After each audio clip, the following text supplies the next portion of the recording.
When she arrived, the hoarding situation was so bad that she was only able to retrieve Buttertort.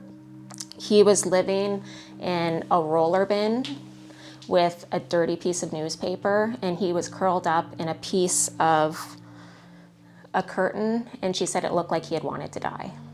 Drusilla came to us because her people had too many animals. They were having issues with bylaws and they were looking to surrender them. And when she came to us, she had something called rodent ulcers. We were looking to transfer her to a rescue because that's a long recovery process. And while she was waiting, she spent time in my office and she just grew on me. And she was actually heading to the rescue that morning. And I woke up at 4 a.m. and said, no, I need to take her. And she came home with me. When I think about her story, and because I believe she was a stray when they found her as a stray, which is kind of mind-boggling because she's so tiny. She's actually gained a pound since we've had her, or just under a pound. She was kind of underweight, so for her to be a stray in January as the size that she was is kind of baffling. But yeah, so I don't know, I feel just really happy that we found her, someone found her, and she got to us. I was looking over, she was showing me on the Facebook, and I said, oh my God, look at this poor little thing. I guess she's gonna need a good home, so we better go get her. How does it feel seeing so many animals in the course of 30 years find their forever home? So part of that. Yeah, oh, it's amazing. I mean, it's obviously why we're here. It's amazing. It's nice to see how happy it makes the families too. Like on our side, we consider the animals more, but the importance of these pets in people's lives is absolutely incredible too.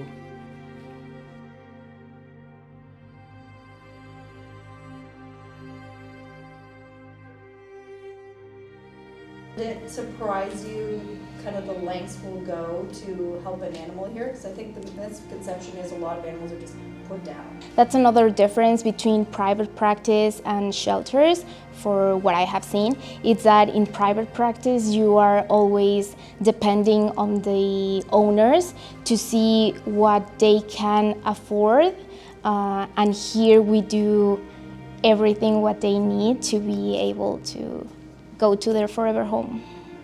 Other things that we do are kind of more behind the scenes, and people don't always necessarily know kind of what goes on in a day-to-day here. And it's important for us that we are kind of that bridge to people in our community. So we offer low-cost wellness care here.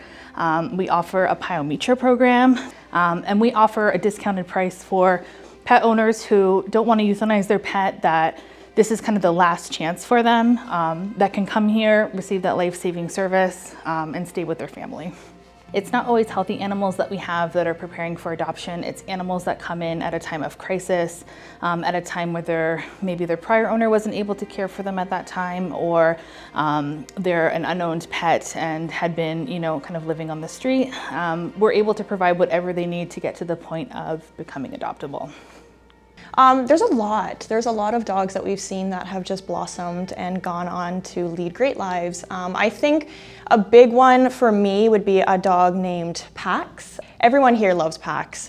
Pax came in as a stray, and I remember one of the animal protection officers came into the office and pretty much said, yeah, I can't get this dog out of my truck.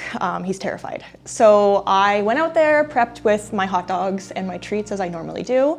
And there was this dog that was just terrified of life. So we worked with him a little bit. We would sit in his kennel with him, and eventually got to a point where we were able to touch him and kind of show him that, we're not a threat, we're trying to help you. And once we got him out, I remember my coworker and I saw him start to play, and it was like the best day of our lives, just watching him open up like that. One that really stood out to me was a 15-year-old cat named Sweet Petey. She was just a very, very sweet, affectionate cat, and this older gentleman came in asking for a senior cat because his cat had recently passed away and he has never lived without one. And as soon as I showed him this cat, he held her and she started purring and he burst into tears. And it was such a sweet moment that I don't think I'll ever forget that adoption. So our life has changed since adopting Fig. Just one thing that, only in good ways, we go outside more because she doesn't like to go outside by herself. I wake up at 6 a.m. and I put him into his tub for a bath. He must listen to Lainey Wilson, 2 of her songs. It can only be those 2 songs every morning or he will throw a fit and try to get out of the tub. But I think he's amazing. He makes me laugh every single day. We get a kick out of her. She doesn't think she has any issues whatsoever. She has her phantom leg, and up and down the stairs, She's the boss. she has become alpha. No kidding. It's hilarious. Kept him in the behavior office just to let him decompress and give him some time to warm up a little bit, and got to see his true personality. Very goofy, very loving, very bubbly. I ended up taking him to my house to foster him just to make sure things were going okay medically for him and get a better feel for how he was outside of the shelter setting. He developed a good routine with me and he became my best friend. And I decided, you know, it's best I keep him and I continue to give him the best life that I can. And then just like our little unit feels more complete. We've lost 2 dogs in the last 2 years. And so having like a third makes it feel more like a complete family, I guess.